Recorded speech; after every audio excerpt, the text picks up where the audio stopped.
Good evening, everybody, and welcome to the fourth expert session that we are having on the 100-day challenge. And I'm very honored that we have Priti Rathi Gupta with us today. And I think most of us on Twitter know her. And she is I'll say, leading light in the financial investment side. And I have seen her very closely. And more about her, I'm sure Divya will carry forward. I hope you guys are keeping safe and staying indoors and everything is okay and in control at your homes and wish it remains the same. Um, to start with, let me introduce to you Divya. Divya is the moderator today. Divya Kalra Mitra. She works with the corporate quality group of TCS, specializing in data privacy and risk management in IT. An electronics engineer by qualification, over the last few years, she has also been trying to learn the investment principles via fundamental and technical analysis. She lives in Mumbai and with her husband and two kids. If not in Mumbai, she can be found in South Goa or Jodhpur, her hometown. She loves long, brisk walks and strength trains twice a week. So she is in good fitness regime. During the pandemic, she resumed her Kathak training and after years and enjoyed the dance sessions with her daughter. You can follow her on Twitter at the rate Divya Kalra or on Instagram Divya Kalra 612. With these words, I'd like to hand over to Divya, and she can carry from there. And Thank you, Sandeep. Thank you for your kind words. So, good evening, all. Hope all of you and your families are doing well. Thanks to Sandeep for giving us this platform to bond and share experiences, which definitely are enriching all of us. Today, when I look back and think about the happiest moments of my life, so landing my first job or birth of my first kid, both are definitely there on that list. Some researchers say that experiential joys are long lasting than materialistic joys. But we can't deny that money does help us buy experiences also. So, should we chase money or can money work for us? How do we work out a healthy equation with money? So, the speaker of today's session will demystify all this for us. We have Priti Rathi Gupta with us today. I'm sure most of us have know her, follow her. She is the founder and producer at Ishka Films, an MD and promoter at Anand Rathi Shares and Stockbroker Limited. In early 2018, she also launched Lakshmi, India's first women's only financial platform that gives tools as well as education on financial planning. It aims to help women across the professions, work experience, lifestyles, and age groups to invest. When I spoke to Preeti yesterday, what she describes as her aha moment is her foray into Bollywood as a producer. She has made some critically acclaimed movies, which I have already watched, like Waiting and Karma. And she's also currently collaborating with Meera Nair for her next. She's a very, I'll say she's a fitness enthusiast who enjoys yoga and running. Her interests extend to music as well. She's a trained classical singer with a diploma in Hindustani vocals. She's an alumnus of Harvard Business School, and she has also completed a PGP in Family Managed Business from SP Jain, Mumbai. So, with that note, I would hand over to Preeti.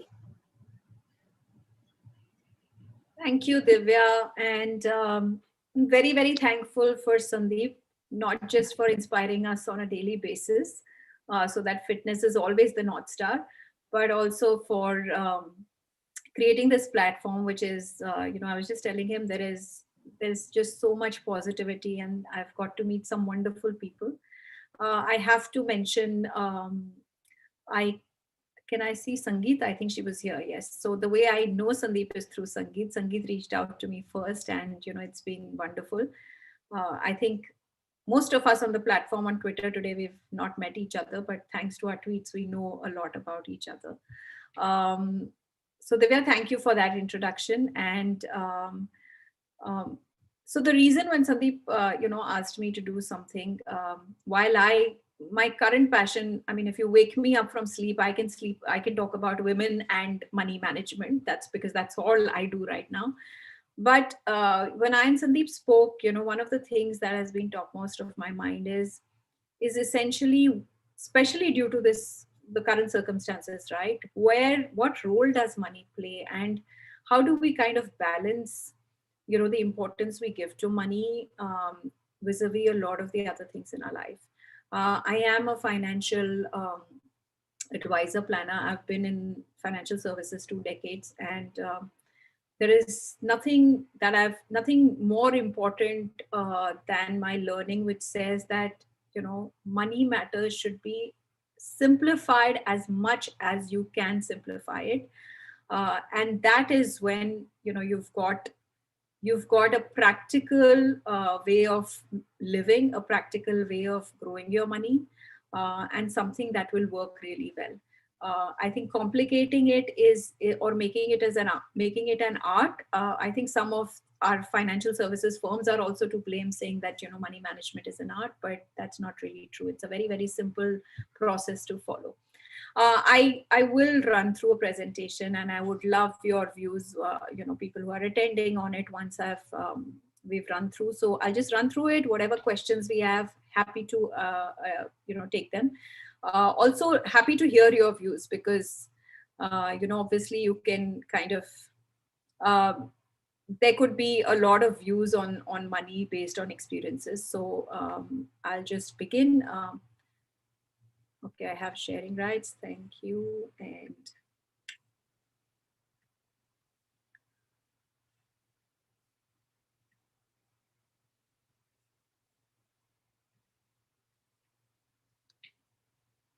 okay, sorry, I'm just okay.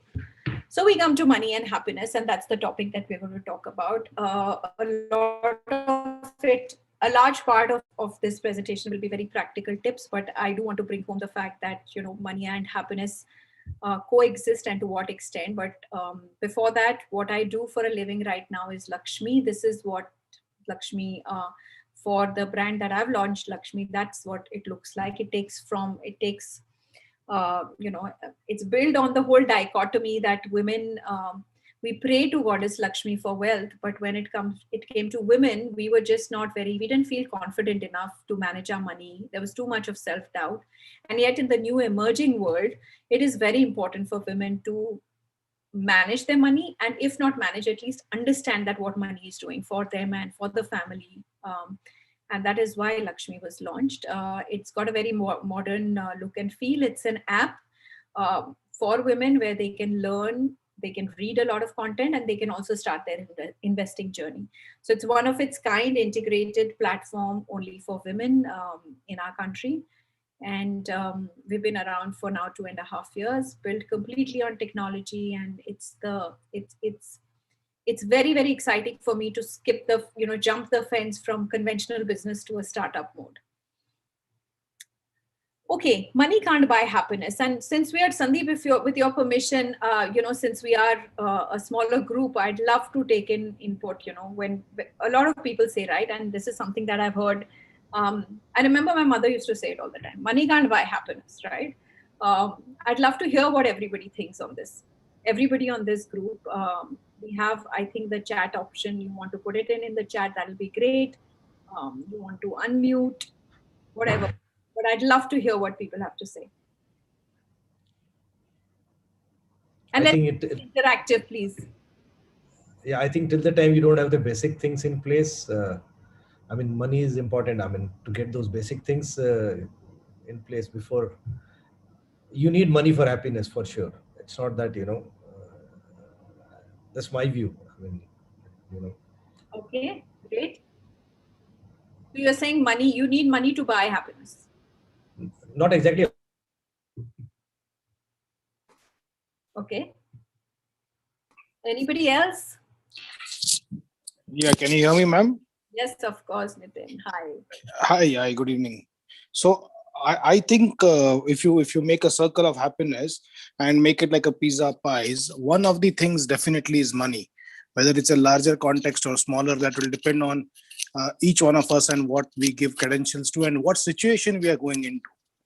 So at various levels of life, it is going to make a difference as to what money is, how important money it is to you. I'm just correlating it with one Mr. Shah, who apparently on the newspaper article said that he earns 75 crores annum package, and he's taken some samadhi or joined the Jain way of living now. So I personally feel that happiness is a combination of many things. Money definitely is one of them. Yeah, great. Anyone else? Thank you, Nitin, for that one.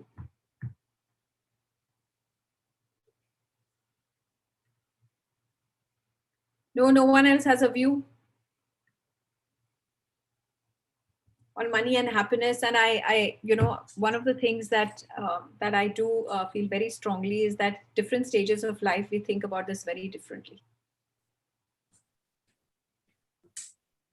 Okay, so I'm just going to come back to this. This is my truth. Okay, when I say the truth is, this is completely my truth. This, and we could have various views on it.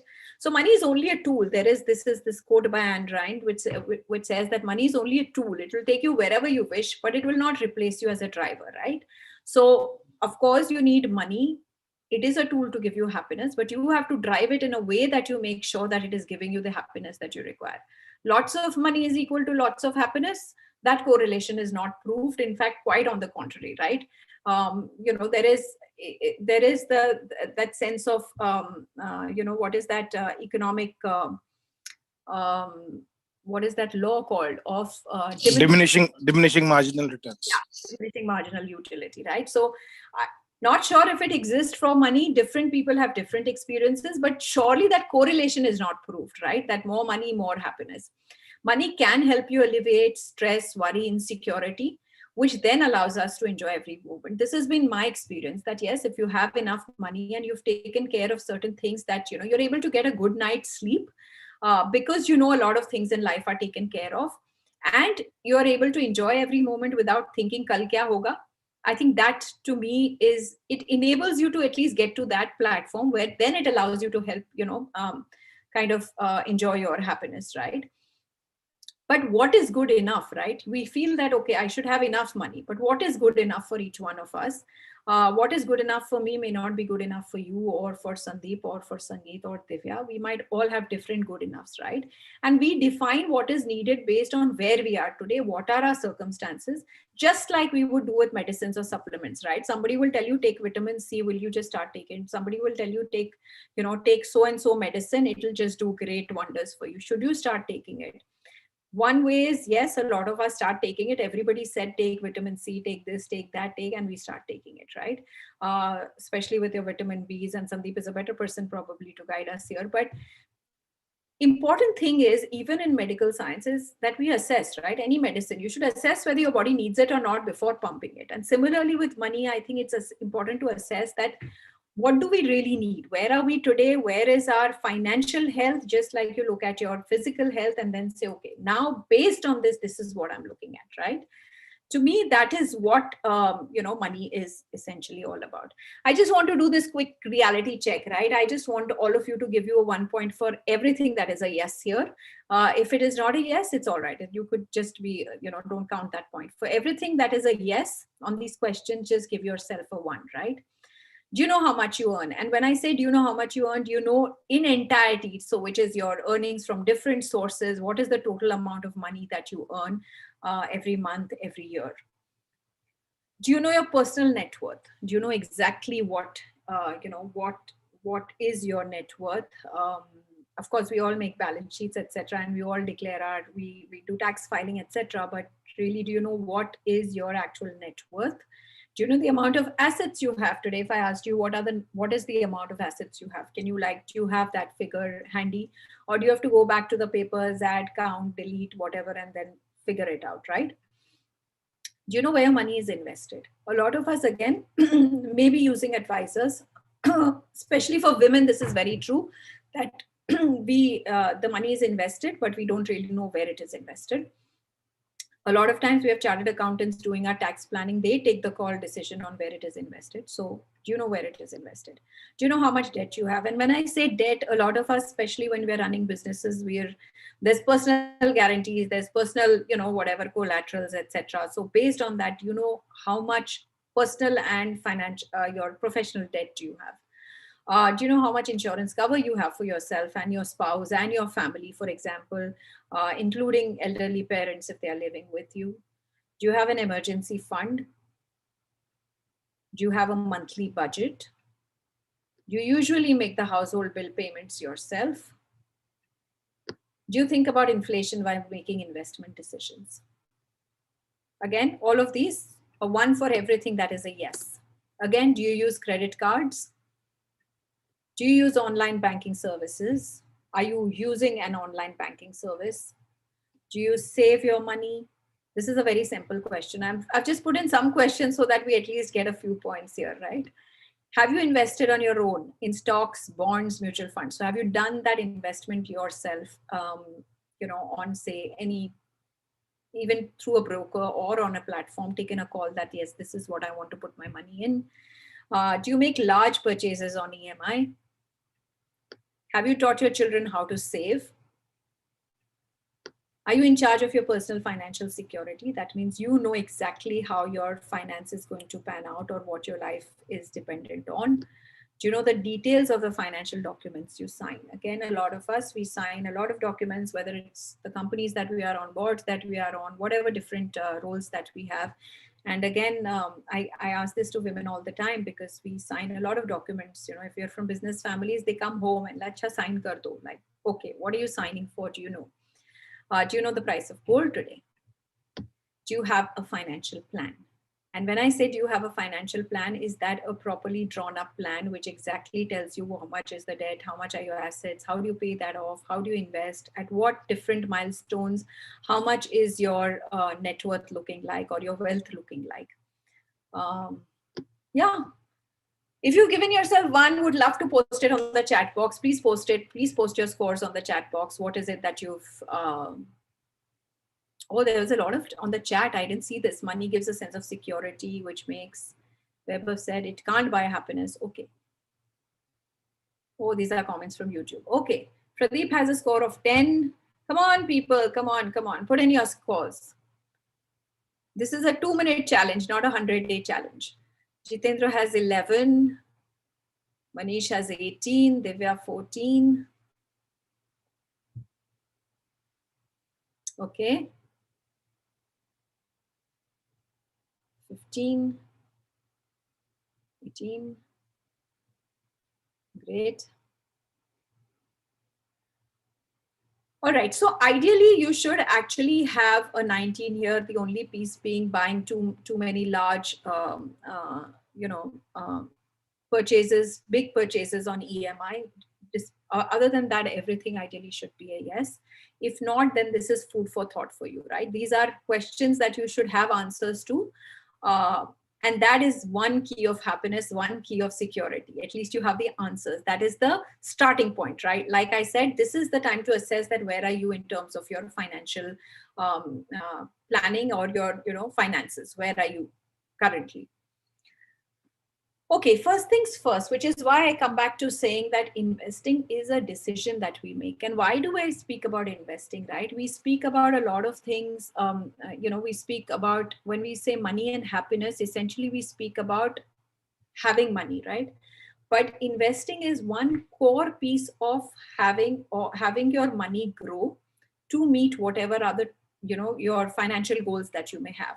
Personal finance is essentially that knowledge that helps you make the right investment decisions.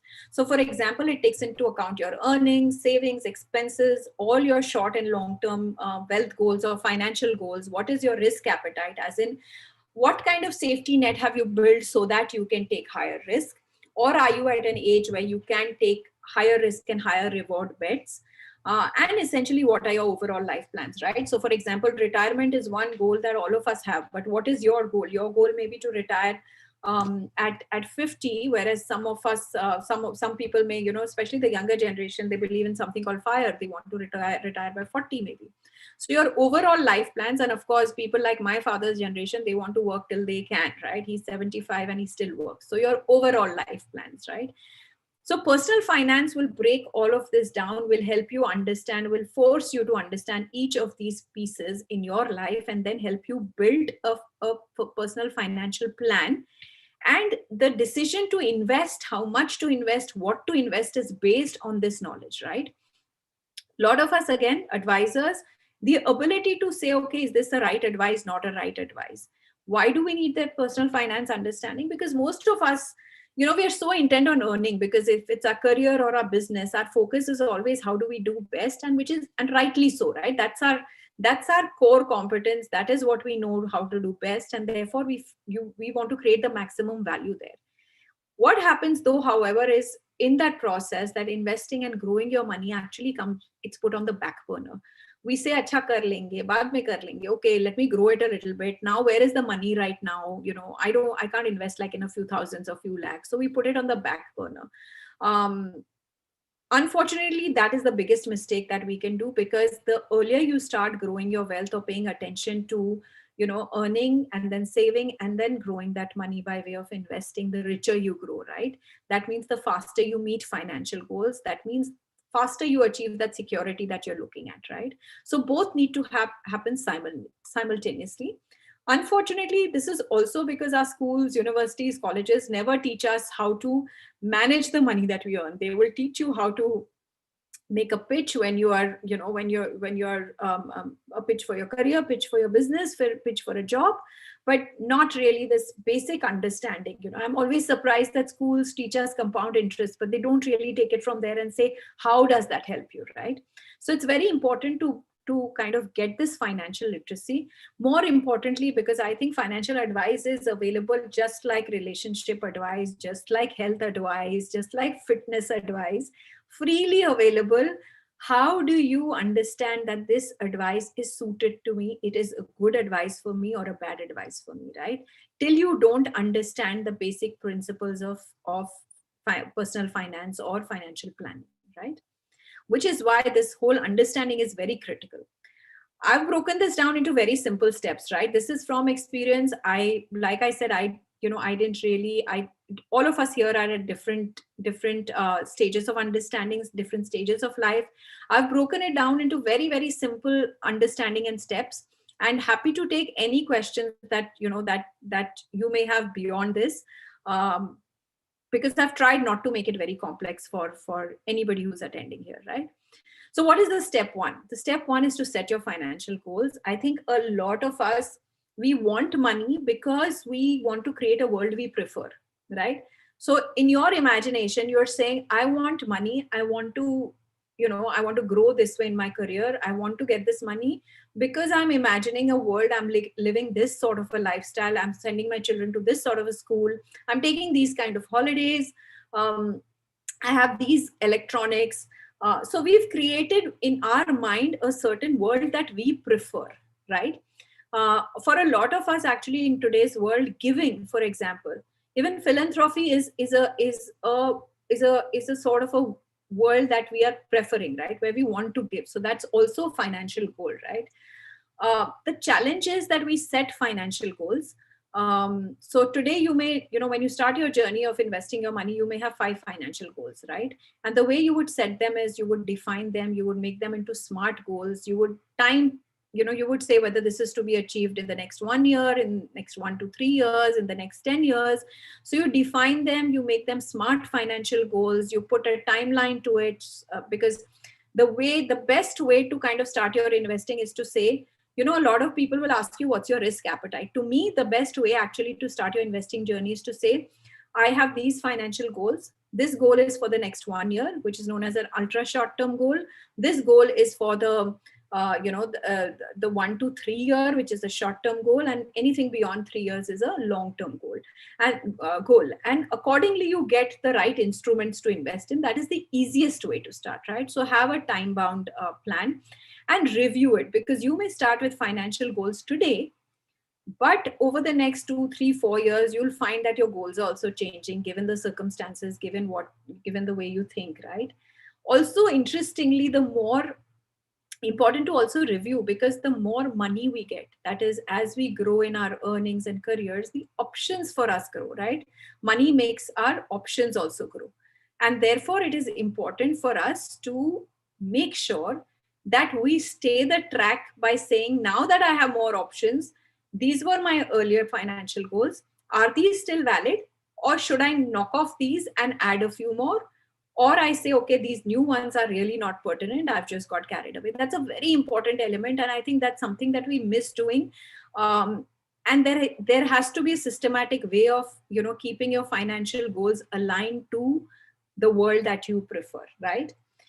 A very important thing again I'd like to say on this is that the new paradigm of the world. So, this is something Amish Tripathi told me in a chat that we had, where he said every age has its own paradigm, right?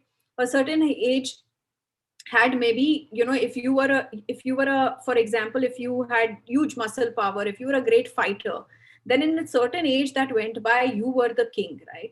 Today's paradigm is essentially money. That means that you are, um, if you are able to manage, if you are able to afford that money at times that you need it, then you actually are, you are the stronger person in this world. So this is the paradigm of this age. Therefore, it is important to look at your financial goals and say, okay, am I working, towards these financial goals, or I'm just, kind of frittering away my money on a lot of things that are not actually part of my financial goals, because in that moment I feel that acha, I should just buy it. This is a great, like a spontaneous sort of, impulse spend, right? Important, noting it down helps you keep that in check. Step 2, I always say define budget and control savings. So very interestingly, our financial plan is, if you look at it in totality, 50% of that is how effectively you save, and 50% is how you invest, right? This 50% of how you save is completely in your control, right? You can decide how much you will save. The other 50% that you invest is a predictive return. So when you invest, you, depending on past returns, you say, okay, now based on past returns, if I invest in this, I will get these sort of returns. But these are predictive. They cannot be completely accurate. But the savings can be completely accurate, right? So manage that piece really well, really, tightly. Try, and the ways to do it is to automate your savings. So you can completely set up an online banking system where you try, and it's all automated. Your earnings come in, your savings are there, and then your spendings happen, right? So earn and then save and then spend. That is normally the way you should set it up. What we normally do is we earn and we spend. Jo bach jata hai, wo save ho jata hai, right? But as we go along, we learn and we realize that, okay, this is the amount we surely need to save. When we begin, a minimum of 20% of our earnings should be saved and invested. As we grow along in our journey, this 20% should increase. Typically, there is a golden rule of 50, 30, 20, which is essentially 50 on your essentials, 30 on luxury, and 20 on saving. Increasingly, your the essential percentage goes down as you earn more, because you only spend so much on essentials, and it should come directly to saving, right? One of the ways that I do it, this is how I do it. And the reason I've made a distinction between self and joint here is also because I think money, when we talk about money and happiness, particularly in marriages, today, increasingly money can become a friction point. And I think from day one, these are conversations to be had and put in place. I, firmly believe that anything that can, create conflict needs to be addressed. The way I set it up and the way I recommend people set it up is set up an online banking account wherever you have an earn account. And today it's very simple to just, you don't have a cost attached to opening a bank account. So open 3 accounts. One of them is your earn account. All your earnings come into that account.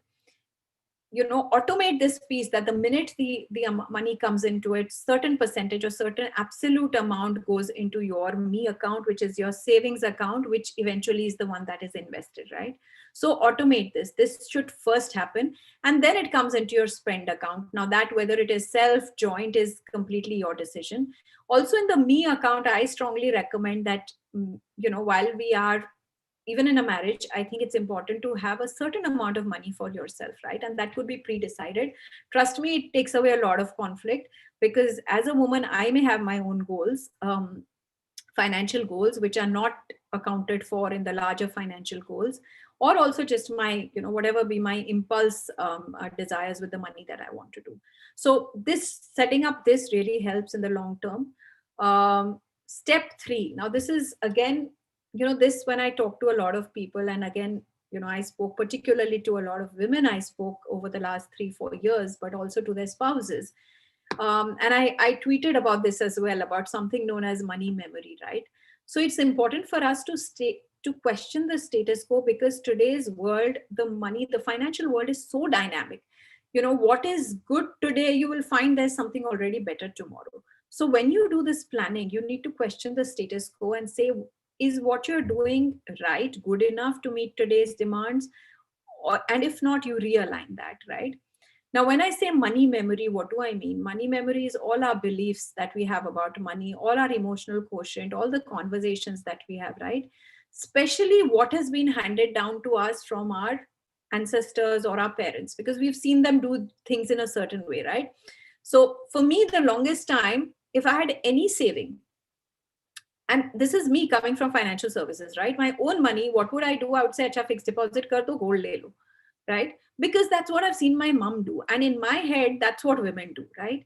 Similarly, for a lot of us, men or women, right? We've always believed that our parents, what they did, we instinctively tend to do that. Our parents, said, okay, the first thing to buy is a house, right? So that's what we did. But in today's world, you have to question all of those, right? And you have to look at what is the lifestyle that you have. Is your lifestyle today, are your beliefs in sync with your lifestyle, right? For example, if you put all your money into retirement products like PPF or into gold or in fixed deposits, is your retirement lifestyle similar to the retirement lifestyle your parents would have thought for themselves? It is not. We are very flamboyant when we think of retirement these days, right? So you have to just assess that. Inflation is one important part that today, I think, you have to make sure today not investing your money is far more riskier than taking a choice to invest in money, right? Invest your money in different instruments, because if your money is not growing by a certain percentage, then you're actually losing the value of that money. And of course, newer instruments. I mean, and I will come back to this to say today there are various ways, and various different ways in which you can invest in even older instruments, right? So the way you invest has been totally changed. What yesterday was not possible for us in a certain amount of money is today very, very possible, right?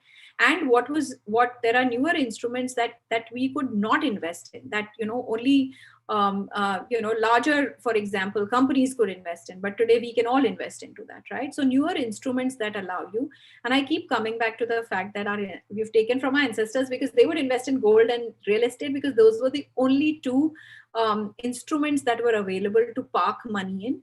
And they had that touch and feel, right? We lived in this scarcity and this fear that things will be taken away. And these were physical things with us. And we continued that. Our first instinct is to put money into real estate and gold, right? That is where we take it from. Inflation, again, I will very quickly run through this. Typically, government says inflation is about 7%, currently 7.2%, which assumes that you're spending 50% of your money on your essentials, which is your food, fuel, transport, primary healthcare, primary education, basic clothing, and personal care. Unfortunately, for all of us here who are spending on, medical care, children going to good schools, electronics, furniture, entertainment, luxury dining, all of that is not, that is not captured here. So for people like us, typically where we are, spending on education, we're spending on travel, we are spending on destination weddings, we're buying real estate, we are spending on, good healthcare. Typically, average inflation for us is 10% and above. What does that mean? That means that wherever you put your money, the total amount of money that you put, the earnings, the returns that you make from it should at least be 10% and more, right? That is that one principle that you need to keep in mind when you're putting your money, that even though I'm putting it in different baskets, different places, how do I make sure that the return is at least, cumulative return is more than 10%, right? That is what you should aim for your money to at least beat inflation. And of course, if you wanted to grow, then one would look at a 12, 14, whatever is your mandate and your financial goals, right? The fourth piece is setting up an emergency fund, because that is the one thing, the minute you start your, journey to investing or your earnings, the one thing you need to create is an emergency fund for yourself. Typically, the way one describes emergency fund is 6-8 months. Given COVID, I would say even a year's worth of expenses that you should put aside. It provides you cover for all your liabilities that you may have. all your future responsibilities, because that emergency fund should ideally transfer into a safety net as we go along, right? And depending again on what stage of your life you are. So for example, if you are a family with, you know, children who are say 10, 12, 13 years, you need to slowly get that into a safety net where you ensure that more and more money is going into a place which is, you know, your safety net to cover for their future education, marriages, whatever it may be, your goals may be, right? And ring fencing a certain percentage of wealth. So you've said that, okay, this is my certain percentage of wealth, I've kept it aside so that all of this is taken care of. Now this is one of those steps that again gives you peace of mind, that you know that tomorrow if anything happens, this is taken care of. It also gives you the ability to take that little bit of riskier bets because you know that you've safeguarded you know, your basic needs and more than your basic needs as you create a safety net. Step 5 is when we come to wealth creation and management. And this is all about just compounding, right? Compound interest or compounding is the 8th miracle of the world. And typically, if you're putting somebody who's putting all your money in bank, fixed deposit, savings account, you're actually paying for somebody else who's benefiting from this compounding, right? So wealth creation is essentially just a function of how you compound. There is this big difference between really when we say wealth creation or you know, being wealthy, and this you know, this may be very basic for a lot of you here, but to me, I think I tell myself this very often, that there is a difference in being rich and difference in being wealthy, right? What we see when we see people who drive very good cars, who are spending a lot of money, you know, who have the best clothes, designer clothes to wear, who have, you know, who are living the lifestyle to the hilt, right? They are essentially rich. We don't really know whether they are wealthy, right? Rich will tell you there's an ability to spend, which comes from the current income. So your current income is able to fuel that ability to spend in the current. It is very, very apparent and in the now. What is wealth? Wealth is that money that you've not spent, right? So if I have chosen not to buy that car, then I'm saving that money to create wealth, right? So you will not be able to see a person who is wealthy because that person is not apparent. The person is not doing things which for you to come to know that this person is a wealthy person, right?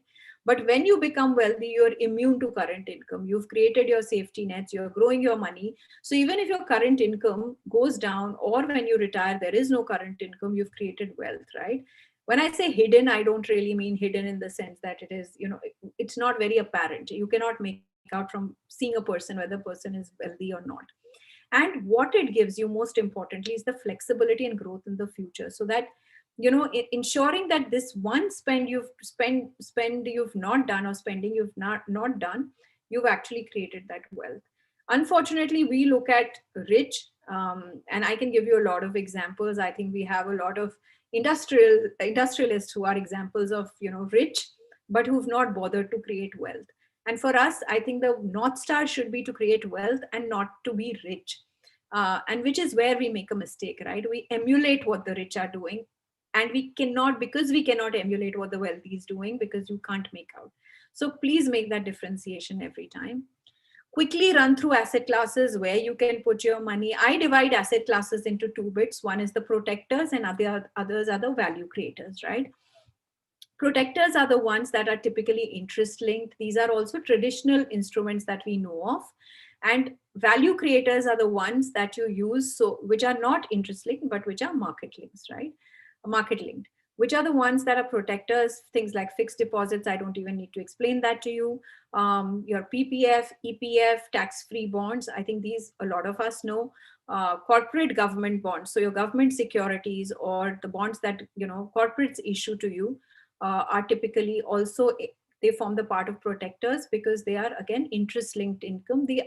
The thought process behind it is that they are far more safe, but the returns are lower, right? So you have a portion of your investments into what is known as protectors because you always divide where you put your money in, right?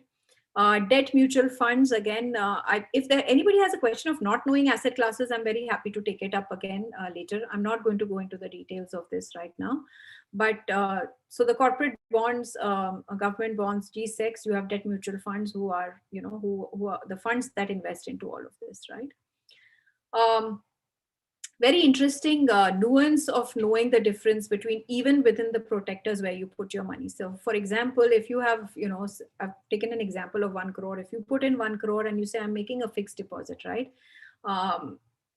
If it is something that you're putting away for 3-4 years, this is the sort of calculation that you should be doing for yourself, that even if they're both giving you a 7% return, so fixed deposit 7% interest and a debt fund 7% return, on a fixed deposit you pay interest every year, right? The minute the interest, you pay tax every year, because the minute the interest is credited into your account, you pay a tax when you file your taxes, right?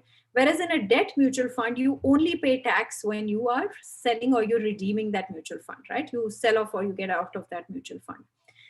The other piece on mutual funds is, of course, that there is something known as indexation in a debt mutual fund. So therefore, suppose you've made, in 3 years, you've made 25% return, you are allowed to take away the inflation. So for example, if inflation is 6%, or the total inflation over 3 years is 18%, you can actually take away that 18% and pay tax only on the amount left behind. So effectively, you save not just your tax that you're paying here on a fixed deposit, you've paid close to 8 lakhs of tax, and here you've paid 2,37,000 tax, which is the big difference. So your return over 3 years, from a 4.5% is a 6.3 in a debt fund, right? And then compounding kicks in as this becomes longer and longer. For example, if this is 10 years, imagine the kind of difference that this, the gap between the return in a fixed deposit and debt mutual fund. The other class of asset class which comes in protectors is gold. All of us understand gold. Traditionally, it was always known, like I said, our ancestors thought, it's what we understand. I have it physically. I can sell it off any point in time. It is my security. It is liquid, etc. Right? Which is why gold was a preferred mechanism. What we carried on was buying gold jewelry and saying, okay, I'm investing into gold jewelry.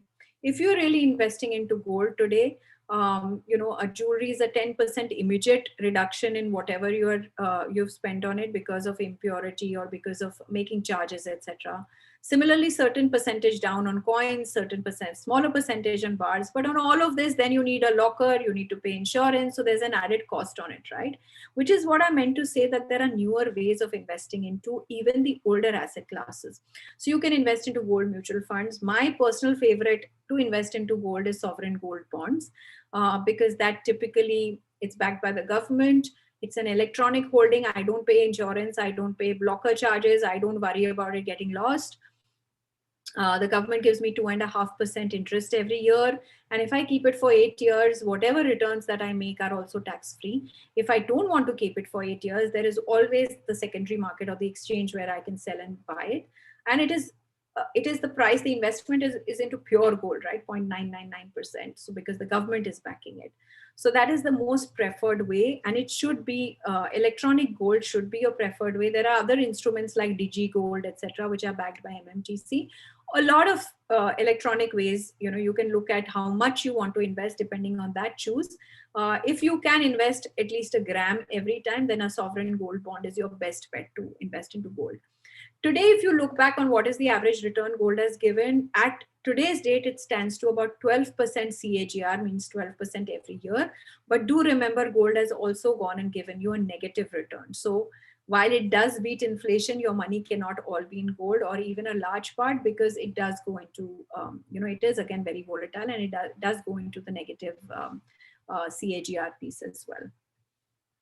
Now let's come to the value creators. So one of the value creators is real estate. We all understand real estate, residential property, any property, farm, house, anything, right, is known as real estate.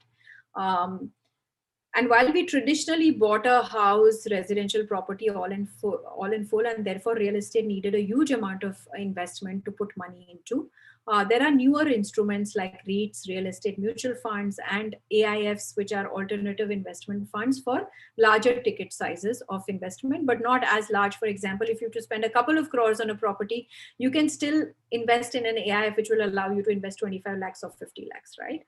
So there are different ways of investing into it. If you're investing for residential and commercial or any property on your own, do remember it is not very liquid. real estate goes through very large, cycles, large bull cycles and bear cycles. And last 4 or 5 years, we've seen a very, very large bear market.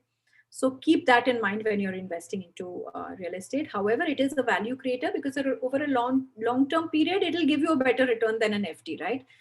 So that is what you look at. Not as good as equity, but a better return than an FD.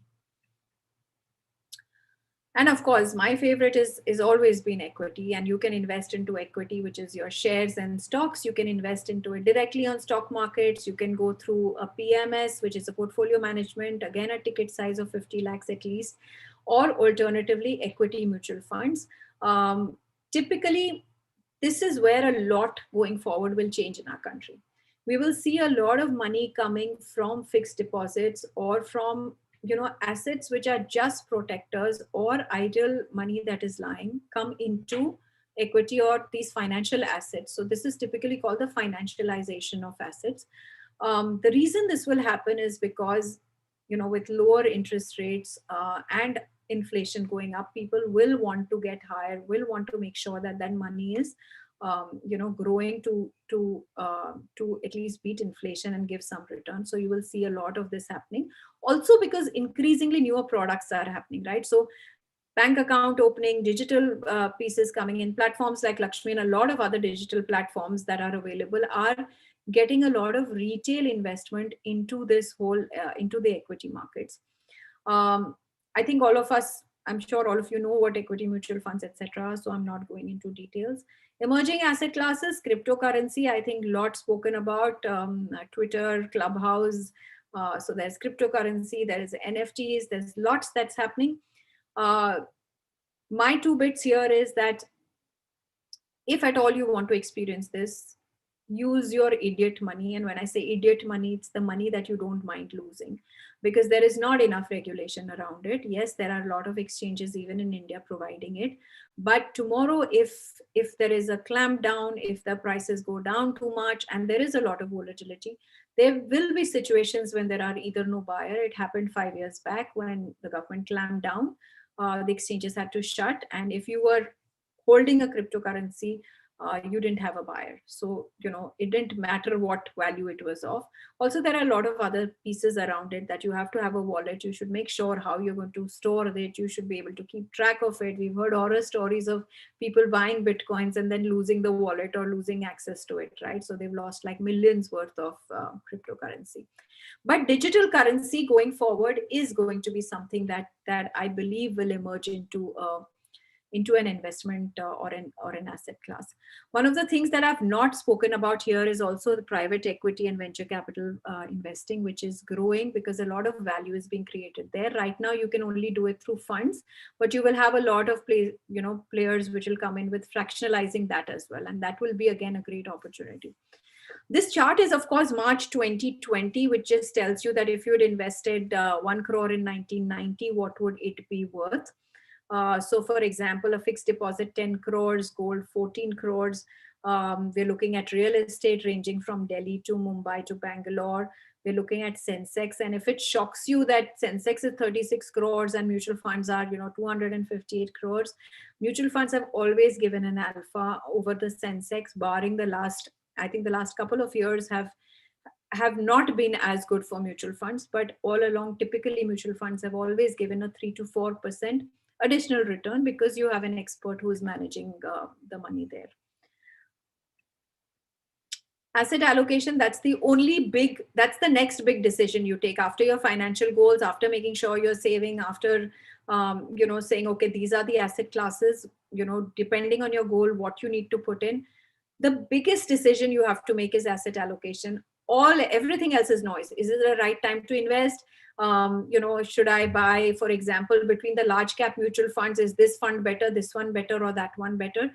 Yes, there will be. That will have a bearing on the returns that you make, but the largest bearing will be of how you asset allocate. How much do you put in equity? How much do you put in debt? How much do you put in gold? How much do you put in real estate? All of that is what will actually define or be responsible for the returns that you eventually make, right? As you can see, all this piece about should I invest now, should these markets are at an all-time high, etc. These are all market, market timing, etc. is all a very small percentage of your decision making, particularly if you're putting your money in for long term, right? So what you need to look at for long term is asset allocation. For short term, you look at safety. Where is my money most safe, right? How do I make sure that my short term money is not put into equities or any volatile asset classes where I may not be able to, even where the value may go or price may go down below principal, right? 5 must have financial goals, emergency fund. So the way I look at it, first thing you need to do is buy your health insurance. Make sure that you, spouse, family, everybody has enough health insurance, particularly in current times, right? Incidentally, most insurance companies have stopped corona coverage, given the amount of demands that are coming on claims. There are 400% demand on corona coverage policies. So take a proper health insurance. Typically at least 3 to 4 lakhs per person, but depending on age, you could kind of look at it at least 5 times of your monthly earnings, 6 times of your monthly earnings for sure. Term insurance, if you have responsibilities, if you've taken, unfortunately we turn 18, everybody starts selling us insurance. The time you take it is when you have liabilities, responsibilities, you have people dependent on you. And then obviously after health insurance is emergency fund and retirement fund should start happening simultaneously. Start creating those the day you realize that you want to start investing your money. And then of course your wealth creation, which is essentially creating a corpus to meet all the financial goals that you have. Insurance is not an investment, it is a risk cover, but it is important to take it so that it doesn't dent your financial plan. You may make a financial plan based on your savings and saying this is what I will invest, but if something, some fatality or some sort of medical emergency comes in, you want to make sure it is not denting the financial plan and it is not denting the prospects of people who are dependent upon you, right? So it's a must to have. It's a risk cover. Also make sure you're just adequately insured, not overly insured or underinsured. Typically, most Indians are either overinsured or underinsured. So take that risk cover. Trust and wills, this is a very important part. And, when we come to money and happiness, we've heard, again, so many stories about families, conflicts.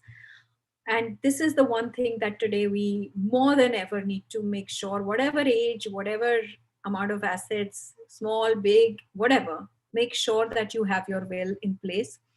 And if you want to, like I said, if ring fencing your future financial goals, create trust. What a trust does today is it allows you to create a structure where you can, tomorrow could be business, could be any other financial liability that comes on to you. You're ensuring that this amount of money is just ring fenced and nothing can take it away. Typically, it's if you put it in something known as an irrevocable trust. The money stays there. You can keep investing. This money can be invested, so it is not dead investments. You can structure the trust. You can be the trustee. You can decide who's the beneficiary. There is inheritance tax that is being spoken about in most countries, developing and developed nations, the inheritance taxes. So you don't want to be in a situation where, for example, you have a 5 crore house which you've given to your son or daughter, and when it comes to her, the government says, dude, give me 3 crores as inheritance tax or 2 crores, and your child says, I don't have that kind of money, so I'm not going to have that. So I think it's important to take care of that, and it's a good time to do it till we don't have the inheritance tax. Wills, I'm just going to say, whatever age, please have a will. Please register it. It is very, very important to have a will. It is just not enough to have nominees, right? That does not take care of your future. It doesn't it is very disputable also if you've not in some sense not left behind all your investments in a particular demat account or a particular holding statement. There can be a lot of issues. There are like thousands of crores of mutual funds today which are unclaimed. They're just lying there. So please have a will. Peaceful driving, you put up a Google map, you say this is where I want to reach and this is what I'm beginning from. Similarly with investment, define your objectives or your financial goals, work out a well thought out strategy depending on time frames, all the things that I told you, keeping in mind the time frame, keeping in mind which investment, which asset class will meet your which time frame goal. implement that strategy, monitor it every now and then, because it's important. Like I said, our financial goals change. Change the strategy if there's an event. COVID was an event. If, tactical change in strategy should always happen if there is an event. So review it, but you don't need to watch. If you are somebody who's watching your, investments every day, the value of your investments every day, then there's something you're not doing right? So if you have a good strategy, you possibly need to review it just every 3 months, and you should be fine. And monitor that it is in the right direction. That should give you peace of mind. Wealth and inheritance, this is very important numbers that I want to share always, that 70% of wealthy families lose their wealth when it is passed on to the next generation, which means that there are 30% chances of what you've worked hard for, created, 30% chance that the next generation is going to enjoy it, right? And look at the startup world around you today. 80% of millionaires are first-time wealth generators. And it is important for us to create, and when I say wealth, I mean whatever is our earnings, saving, whatever we've created a corpus for, it's important to use it rightly. It used to be a very Marwadi concept, but I do totally believe that you need to look at it for, look at the wealth, or that you've created, or maybe has been passed on in the generations, to be used for your present effectively. So you're making sure of all those decisions between rich and wealthy. And it is being passed on to the next generation, and if not to the next generation, to the society, to whatever, right? Today, a lot of us believe that we want to give back. So whatever it is, make sure that it is being rightly used and not just getting lost in transmission. Wealth planning or financial planning is a family strategy, and all stakeholders need to be committed to the plan. It cannot be a strategy of just one person. We know that typically one person in the family takes charge, but it is important to sit on, have these conversations, have periodic meetings for going through financial matters, because financial planning is a bit like, and it's a bit like a car, and the wheels are all the members who are involved in it, and for the car to run in a certain direction, all the wheels need to cooperate, and therefore all the people need to know, your spouse, your children, your parents, they need to know what is this plan doing for you and how does this work. So what is the saving that you're looking at, what is the growth that you're looking at, what is the safety net that you've built, right? And of course, people who've never invested and who've never managed a certain amount of money themselves, a lot of swimming coaching can happen standing outside the pool, but till you really get into the water, you will not know how to swim. So begin by a certain amount of money. I am very, very committed to creating this community of financially fearless women. And I really want all of you here on this call to also, join me, help me in whichever way we can do this, because I do believe that women taking charge of their money essentially, or investing their money, means that we as a society, community, family will grow. That is what Lakshmi does. This is what the Lakshmi app looks like. We have a community, we have the ability to use calculators and plan your goals, and you can start investing based on time frames. You can invest in mutual fund baskets, you can invest in tax saving baskets, gold products, including gold sovereign bonds and gold funds, as well as your basic insurance plans. That's it from me, and I hope this was helpful. And if there is anything that I can take up questions on, or we can just chat. It's a Saturday evening, so You can start asking questions, if any. Otherwise, I have few questions. yeah, why don't you begin? Okay.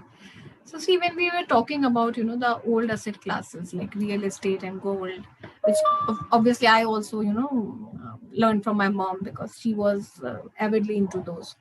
And gold is still, very close to my heart. But you say this is, maybe I can buy e-gold, I can invest in e-gold. But what percentage of a portfolio, I can look at, putting in gold?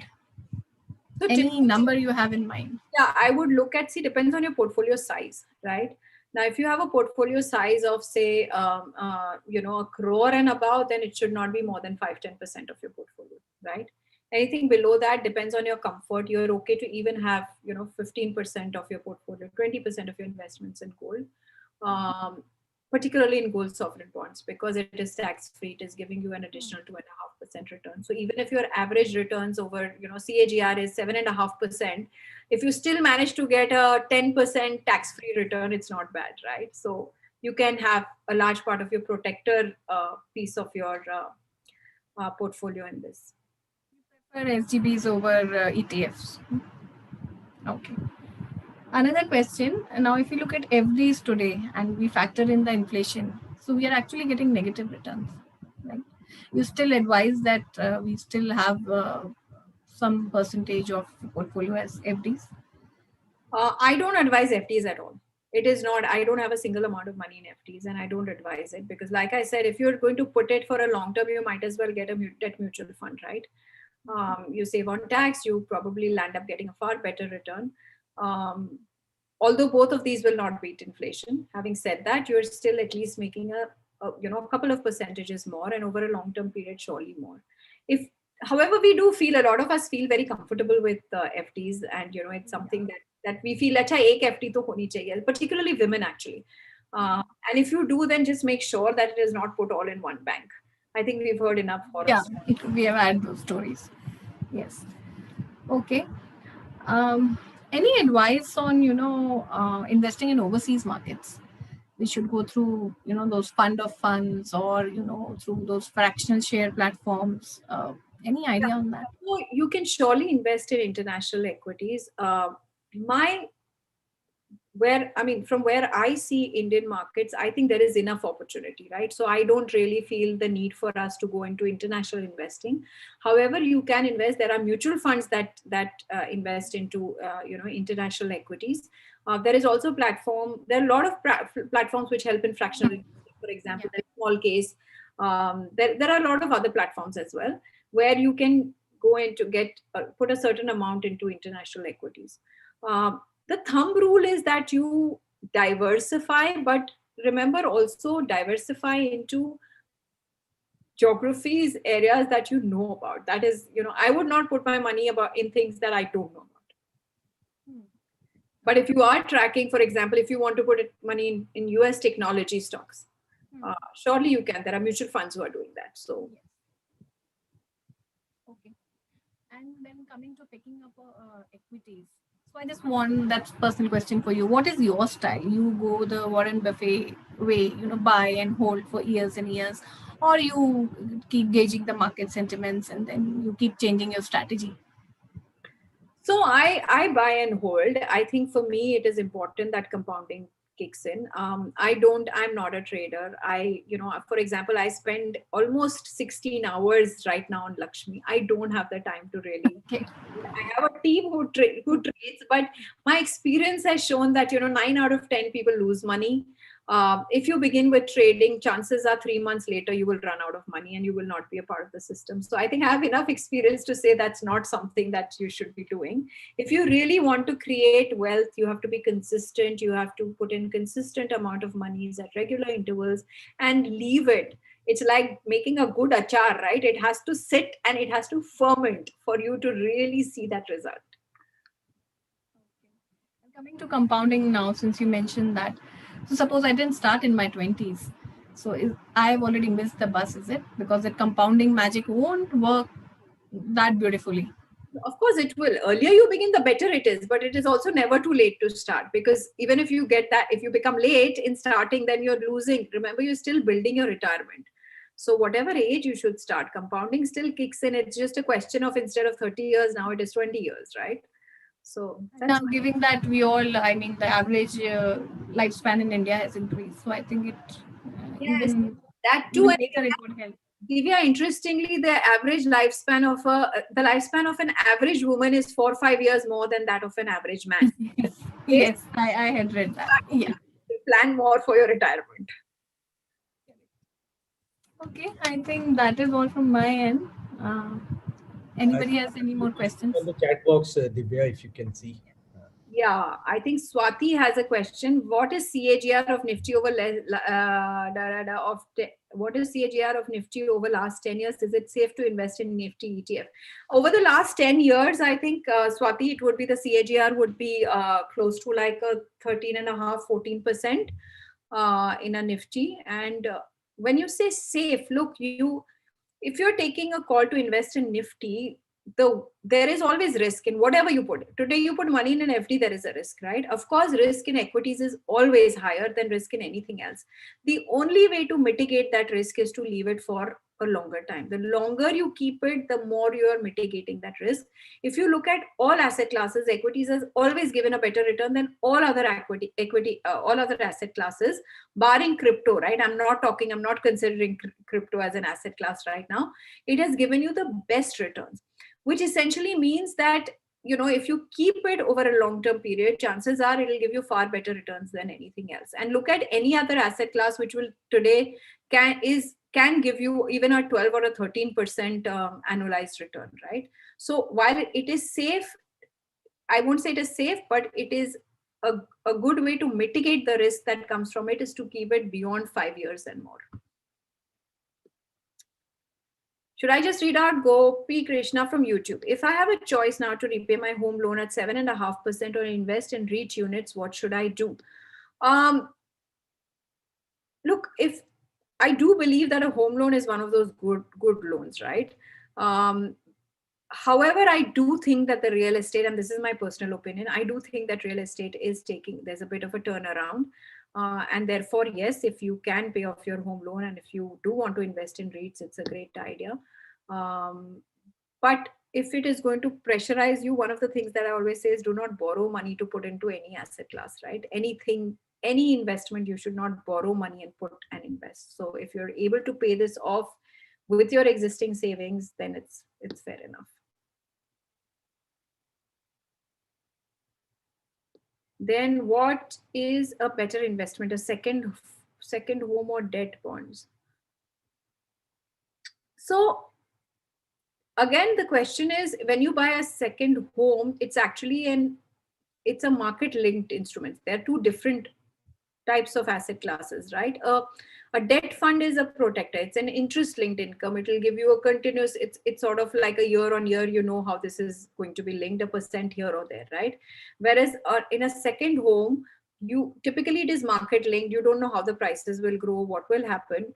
Also, you're not kind of making really, it is in some way a dead asset because it may appreciate, but you're not like earning any recurring income on that.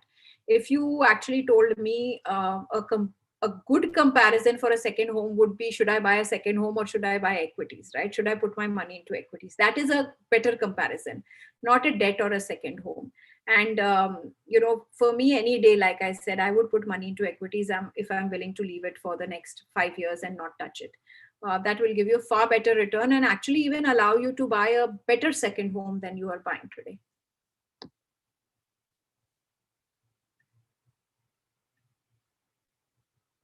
I think that's it those are the questions on the.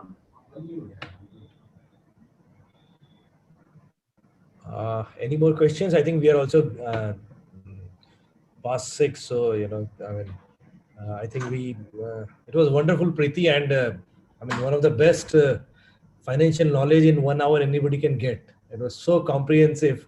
And the definition you gave about rich and wealthy, I've been saying this for long,